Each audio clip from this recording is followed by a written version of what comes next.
بسم اللہ الرحمن الرحیم۔ گزشتہ کلپ میں ہم نے یہ سماعت کیا کہ امام حسین پاک رضی اللہ تعالیٰ عنہ کو کوفہ کے کئی لوگوں نے خطوط بھیجے۔ آخری خط جو ہانی بن ہانی سبیعی اور سعید بن عبداللہ حنفی کے بدست حضرت امام حسین رضی اللہ تعالیٰ عنہ کو پہنچا۔ اس کے بعد آپ نے کوفہ والوں کو لکھا کہ تم لوگوں کے بہت سے خطوط ہم تک پہنچے جن کے مضامین سے ہم مطلع ہوئے۔ تم لوگوں کے جذبات اور عقیدت و محبت کا لحاظ کرتے ہوئے بر وقت ہم اپنے بھائی چچا کے بیٹے مخصوص و معتمد مسلم بن عقیل کو کوفہ بھیج رہے ہیں۔ اگر انہوں نے لکھا کہ کوفہ کے حالات سازگار ہیں تو انشاءاللہ تعالی میں بھی تم لوگوں کے پاس بہت جلد چلا آؤں گا۔ اعلیٰ حضرت امام اہل سنت امام احمد رضا علیہ الرحمہ کے خلیفہ حضرت صدر الافاضل مولانا سید محمد نعیم الدین مراد آبادی علیہ الرحمہ تحریر فرماتے ہیں کہ اگرچہ امام حسین کی شہادت کی خبر مشہور تھی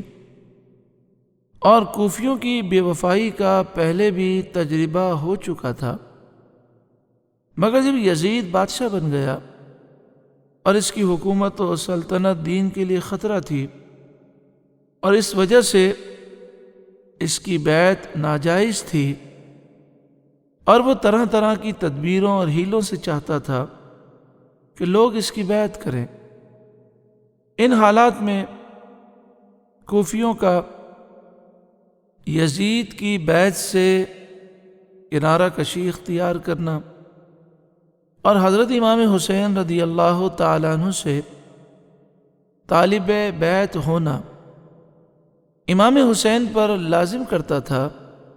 کہ ان کی درخواست قبول فرمائیں۔ جب ایک قوم ظالم اور فاسق کی بیعت پر راضی نہ ہو اور صاحب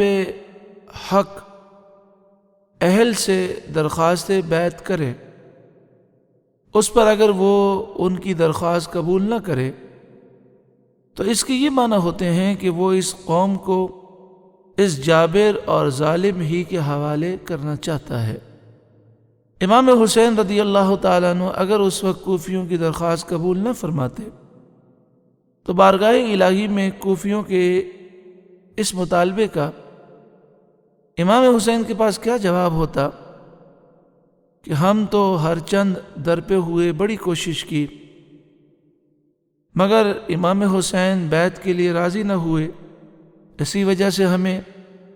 یزید کے ظلم و تشدد سے مجبور ہو کر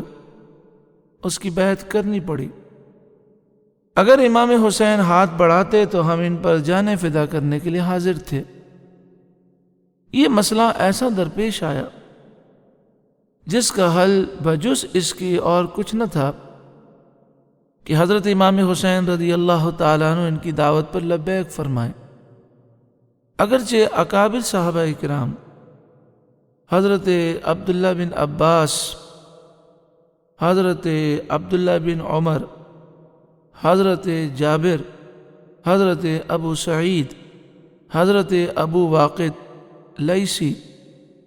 رضی اللہ تعالی عنہم نے اور کئی دیگر صحابہ کرام نے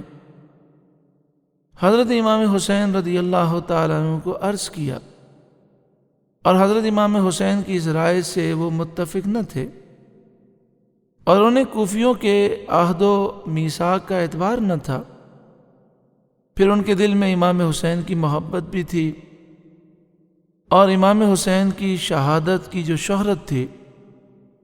ان ساری باتوں کی وجہ سے ان کے دل میں بے چینی پیدا ہو رہی تھی، لیکن یہ یقین کرنے کی کوئی وجہ نہ تھی کہ شہادت کا یہی وقت ہے اور اسی سفر میں یہ شہادت نصیب ہوگی، لیکن اندیشہ ضرور مانے تھا، روکنے والا تھا۔ حضرت امام حسین کے سامنے مسئلے کی یہ صورت درپیش تھی کہ اس درخواست کو رد کرنے کے لیے عذر شرعی کیا ہے۔ ادھر ایسے جلیل القدر صحابہ کرام کے شدید اصرار کا لحاظ رکھنا بھی امام حسین کے لیے ضروری تھا۔ دوسری طرف اہل کوفہ کی درخواست رد فرمانے کے لیے کوئی شرعی عذر نہ ہونا، یہ بھی امام حسین کے لیے ایک پیچیدہ مسئلہ تھا۔ اس کا حل آپ نے یہی سمجھا، پہلے حضرت امام مسلم کو بھیجا جائے۔ اگر کوفیوں نے بد عہدی اور بے وفائی کی تو عذر شرعی مل جائے گا، اور اگر وہ اپنے عہد پر قائم رہے تو صحابہ کرام کو تسلی دی جا سکے گی۔ اگلی کلپ میں ہم یہ سماعت کریں گے کہ حضرت امام مسلم بن عقیل رضی اللہ تعالی عنہما آپ کوفہ تشریف لے گئے، اور پھر آپ کے جانے کے بعد کیا حالات ہوئے۔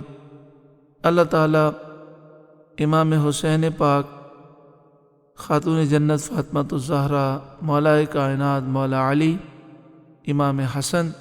شہدائے کربلا